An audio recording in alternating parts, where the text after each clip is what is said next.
Hi, received a question from Des from Manchester regarding the Amtech 16-piece hole saw kit. It's stock code M1570. Des basically wanted some guidance on how to use the kit. So Des, I hope this helps. In the kit you get 12 hole saw blades, which are like this. They range from 19mm, which is the smallest one, up to the large one in the kit here, which is 127mm, and the 127mm is on the outside, so it'll cut a piece of material approximately 5 inches, 125mm in diameter. Okay, so you get 12 hole saws. Just to show you the contents of the kit, on the bigger hole saws you actually get two, other than the central hole, there's two other small holes here, and in the kit you get a drive plate.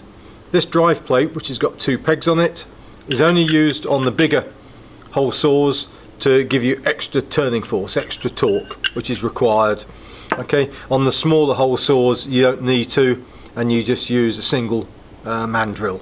So that's the drive plate. Essential to this kit working are the two mandrills. Okay, you get a smaller one for the smaller hole saws and a larger diameter one for the larger hole saws, and each one has its own size, so nut for that one and a nut for that one. Critical to using the hole saw is actually to put the pilot drill in. Okay, this guides the hole saw to where it's going to put the centre of the hole.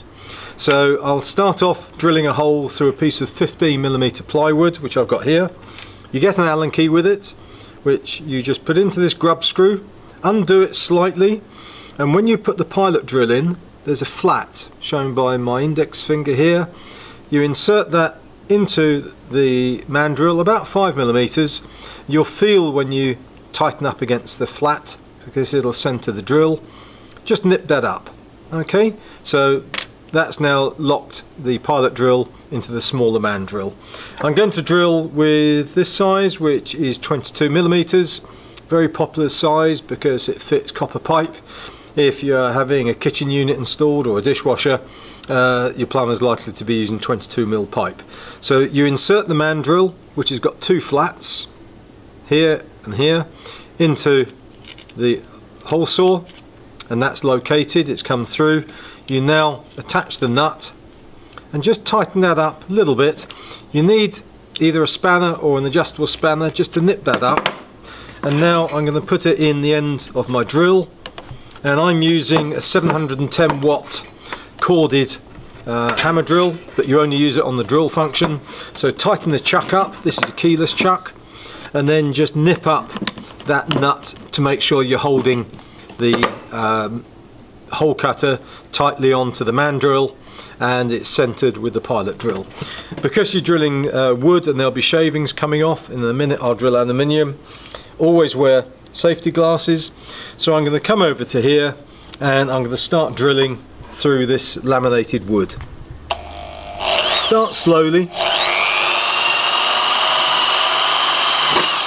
and that's basically the pilot drill gone through the wood. Keep your drill on a low setting, a low speed, probably near the lowest 500 or 600 RPM, and gently allow the hole cutter to cut through the wood. Don't put too much pressure on, just enough to keep it going vertical.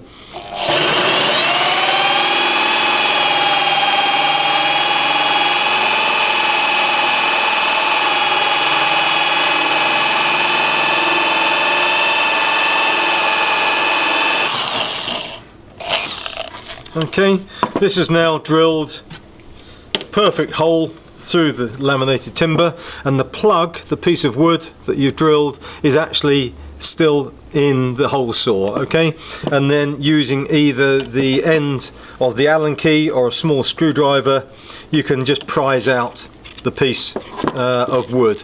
They're quite useful doing lots of these if you're making little model cars. Children like them, and they're quite useful to have. So that's using the small one to cut out of wood. I'm just now going to set up cutting through some aluminium, because the hole saw kit is suitable for all manner of woods, laminate, solid wood, thin plastic. It can also be used on thin sheet metal, so aluminium or copper or brass. and also thin mild steel, but it has to be no more than 1.6mm thick. This material here is 3mm aluminium checker plate, which is used a lot in workshops for the body of trucks and in caravans and all things like that. So I'm just clamping the checker plate in place. I'm now going to use a larger diameter hole saw, and this one is 36mm, 1.5 inch, and for this I need to use the larger man drill, and I need to use the pilot drill, which I've just got over here, so I've used a separate pilot drill. So as before, locate the flat on the drill into the man drill and just undo the Allen key, slide the drill in till you feel it bite on the flat and tighten it up. Okay, I'm now going to put this into the hole saw, so that'll come through there. And in fact, sorry, I was using the wrong size. I meant to use this size, the 44. Drop that through there, and now because it's the larger one, put the drive plate on, so that's located there. And now use the larger nut, tighten that up, put it in the chuck, as we did, exactly as we did before. And providing your drill's got either a 10mm or a 13mm chuck, everything's fine. Tighten up the nut to make sure that all the parts are locked together. And again, this is now drilling aluminium checker plate. There'll be metal swarf coming off. We're going to drill another hole, and I'm going to drill next door to this hole here just to show you. So start off slowly with your drill on the lowest setting. You can see the swarf coming off. We've now gone through with the pilot hole, you can see that. So now start drilling, again slow and steady.